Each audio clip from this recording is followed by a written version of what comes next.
To SST की पाठशाला। आज के क्लास में हम लोग डिस्कस कर रहे हैं fight democracy part 2 chapter 1 class 9।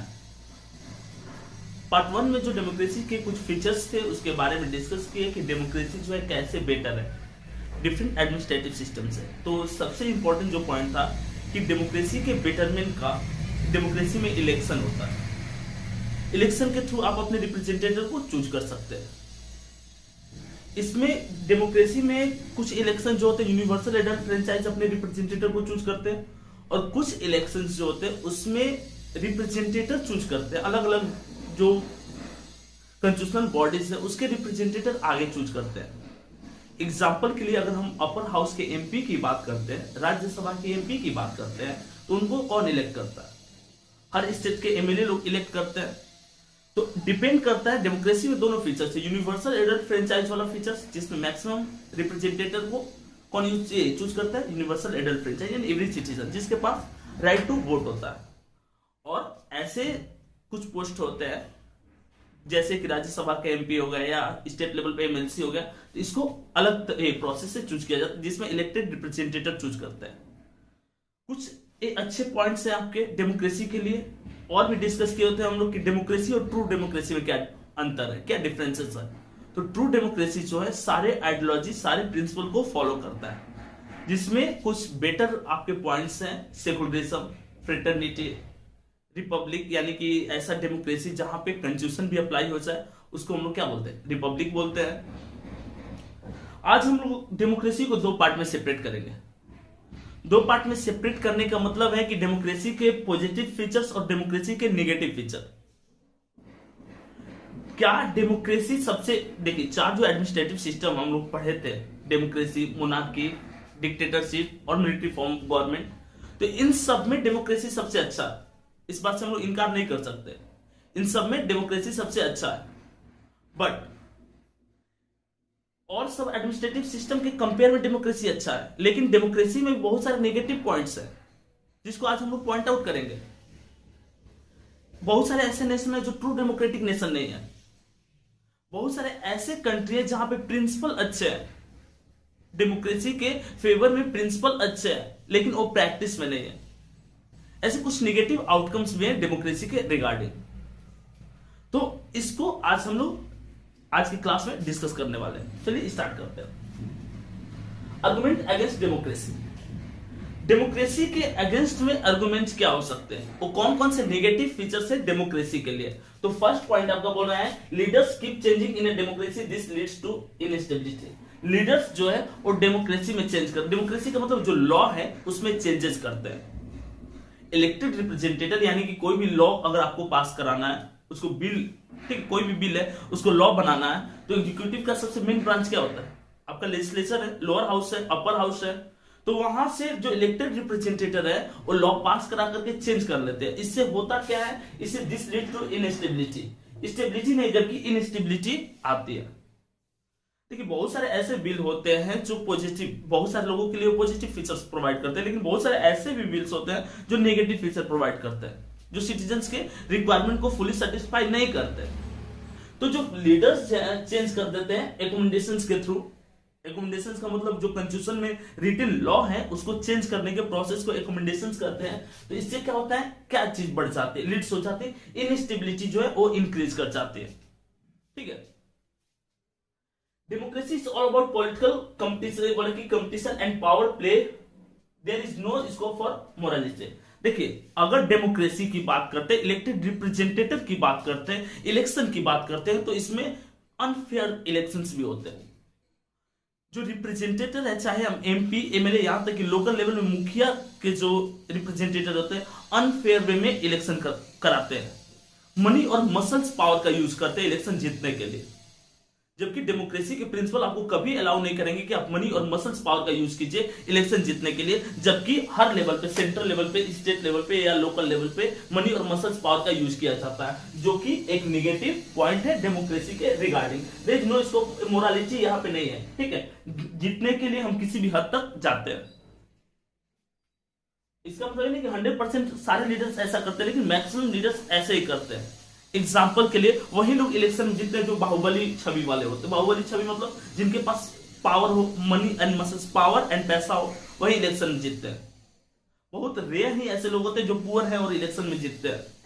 ठीक है, ऐसे ऐसे भी बिहार, स्पेशली बिहार में ऐसे ऐसे भी लीडर है जो बिना किसी पार्टी के सिंबल का, अगर निर्दलीय बिना किसी पार्टी के सिंबल पे भी अगर इलेक्शन में पार्टिसिपेट करते हुए जीत जाते हैं। मेन उनका होता है मनी एंड मसल्स पावर, जो नहीं होना चाहिए। और डेमोक्रेसी के नेगेटिव फीचर्स है मनी एंड मसल्स पावर। ठीक है, lack of internal democracy, political party, क्योंकि अगर डेमोक्रेसी की बात करते हैं तो बात करेंगे पॉलिटिकल पार्टी की। पॉलिटिकल पार्टी में लैक ऑफ डेमोक्रेसी होता है। पॉलिटिकल पार्टी में जो मेजर डिसीजंस होते हैं वो लेते हैं आपके टॉप मोस्ट लीडर, उसके जो एक्टिव मेंबर है वो डिसीजन नहीं लेते हैं। टॉप मोस्ट लीडर जिसको चाहे जिस पोस्ट पे वो रख सकते हैं, ये एक निगेटिव फीचर्स है। और पॉलिटिकल पार्टी जो डायरेक्टली रिलेट होता है डेमोक्रेसी से। So many people have to be concentrate in democracy, it leads to delay. अब सबसे जो आपका नेक्स्ट जो पॉइंट है, democracy delay, decision making process जो काफी स्लो होता है। आप मूवी देखें ना, तारीख पे तारीख, तारीख पे तारीख, यानी कि जो डिसीजन मेकिंग प्रोसेस है डेमोक्रेसी में वो काफी स्लो होता है। किसी भी लेयर में आप देख लीजिए, हॉरिजॉन्टल पावर शेयरिंग की अगर बात करते हैं तो आप एग्जीक्यूटिव का ही देख लीजिए, जुडिशियरी देखिए, ठीक है, या लेजिस्लेचर देखिए, हर लेवल पे डिले होता है और वो सही चीज नहीं है रिगार्डिंग डेमोक्रेसी। ठीक है, elected leader don't know the best interest of the people, और जो रिप्रेजेंटेटिव है एक बार इलेक्शन जीत जाने के बाद उन्हें लोगों की जो जिस इंटरेस्ट को फुलफिल करने के लिए वो इलेक्ट हुए हैं वो लोगों की रिक्वायरमेंट को फुलफिल नहीं करते हैं। सबसे बड़ा नेगेटिव आउटकम्स उनका है कि वो अच्छा इंटरेस्ट नहीं जानते हैं कि लोगों का बेस्ट इंटरेस्ट क्या है, वो अपने रिगार्डिंग वर्क करते हैं। Corruption is the main point, main negative point of democracy. Corruption जो है वो सबसे मेन पॉइंट है डेमोक्रेसी के लिए। ठीक है, democracy lead to corruption for its is based on electoral competitions.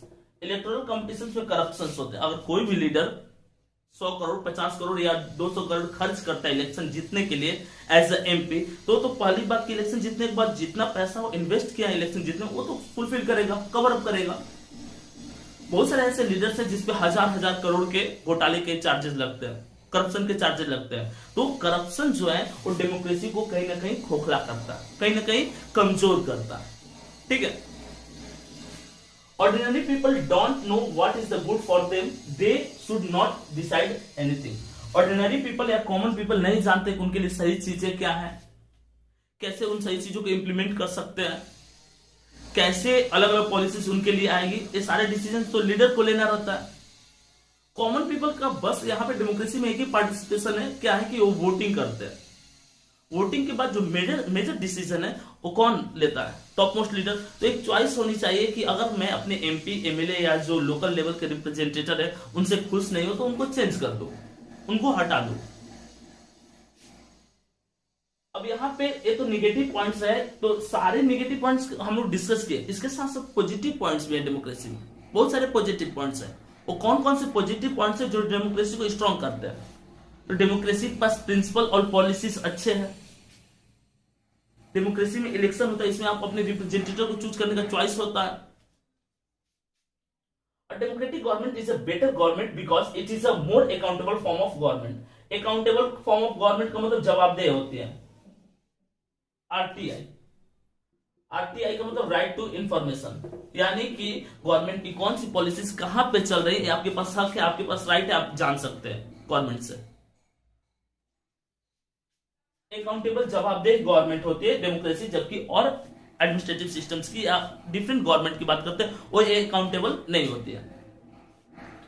Democracy improves the quality of decision making. Democracy जो है क्वालिटी ऑफ डिसीजन मेकिंग जो है उस चीज को इंप्रूव करता है, उसको आगे करता है, उसको अच्छा करता है। जबकि और डिफरेंट एडमिनिस्ट्रेटिव सिस्टम में डिसीजन मेकिंग प्रोसेस अच्छा नहीं होता है। यहाँ पे प्रोसेस है ना कि कोई क्राइम करता है तो एफआईआर करेंगे एग्जीक्यूटिव, उसके बाद फिर जुडिशियरी के पास जाएगी, जुडिशियरी डिसाइड करेगी कि पर्सन गिल्टी है या नहीं, दोषी है या नहीं। तो डिसीजन मेकिंग प्रोसेस अच्छा है, स्लो है लेकिन अच्छा है। ठीक है, democracy provides a method to deal with differences and conflict.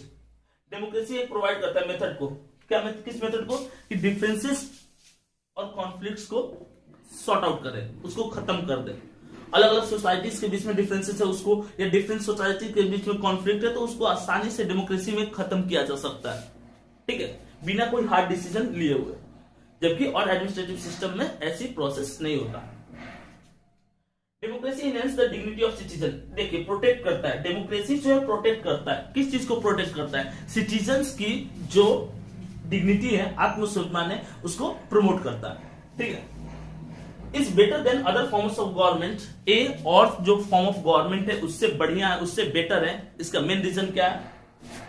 Other form because it allows to correct its own mistake. A allow करता है, डेमोक्रेसी जो है वो हमको अलाउ करता है। क्या अलाउ करता है? कि हम अपने मिस्टेक्स को करेक्ट कर सकते हैं। नॉर्थ कोरिया में अगर आप रहिएगा तो आपको मौका नहीं मिलेगा कि आप अपने मिस्टेक को सही कर लें, लेकिन डेमोक्रेसी में आपके पास चॉइस रहता है, आपके पास मौके रहते हैं जिसमें आप अपने मिस्टेक्स को करेक्ट कर सकते हैं। जबकि और जो एडमिनिस्ट्रेटिव सिस्टम्स होते हैं वहां पे अपॉर्चुनिटीज नहीं रहती है। तो इस तरह से आज का ये जो पार्ट 2 है वो कवर होता है। चैप्टर 1 हम लोग खत्म कर लें। इसके रिगार्डिंग जो भी क्वेश्चंस आपको हो तो आप कमेंट करके पूछ सकते हैं, या आप टेलीग्राम ग्रुप को ज्वाइन कीजिए और वहां पे हम लोग क्वेश्चन किसी भी तरह के एसएसटी के रिगार्डिंग क्वेश्चंस को डिस्कस करेंगे।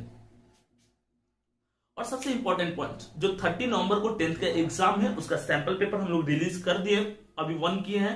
नेक्स्ट सैंपल पेपर जो है इसका वो 20 नवंबर को आएगा और उसके बाद 25 नवंबर को, यानी कि एग्जाम से पहले एक बेहतरीन सैंपल पेपर हम लोग लॉन्च करने वाले हैं।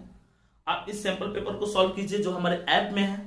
ऐप में जो सैंपल पेपर क्लास 10th का है वो दिया जा चुका है, आप सॉल्व करके आंसर सबमिट कर सकते हैं, ऑनलाइन भी या ऑफलाइन। और सेकंड पॉइंट, 20 और 25 का जो सैंपल पेपर है उसके लिए आप बेहतरीन प्रिपरेशन कीजिए। एसएसटी के रिगार्डिंग कहीं भी कोई दिक्कत रहे बोर्ड के लिए या किसी भी क्लास के लिए तो आप हमसे उस चीज को पूछिए। और भी एक्स्ट्रा इंफॉर्मेशन आपको इंस्टाग्राम पे प्रोवाइड कर दी जाती है, डिफरेंट सोशल नेटवर्किंग साइट्स पे अलग अलग इंटरेस्टिंग इंफॉर्मेशन हम लोग प्रोवाइड करते हैं। तो आप जुड़िए और अपने नॉलेज को और ज्यादा बेहतर कीजिए। मिलते हैं नेक्स्ट वीडियो के साथ।